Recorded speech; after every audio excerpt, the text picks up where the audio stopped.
وكفى بالله حسيبا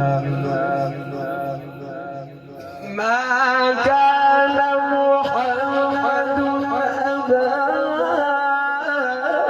أحد من رجالكم ولكن رسول الله وخاتم النبيين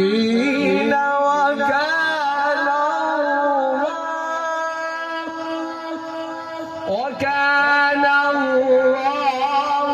بكل شيء عليما وكان الله بكل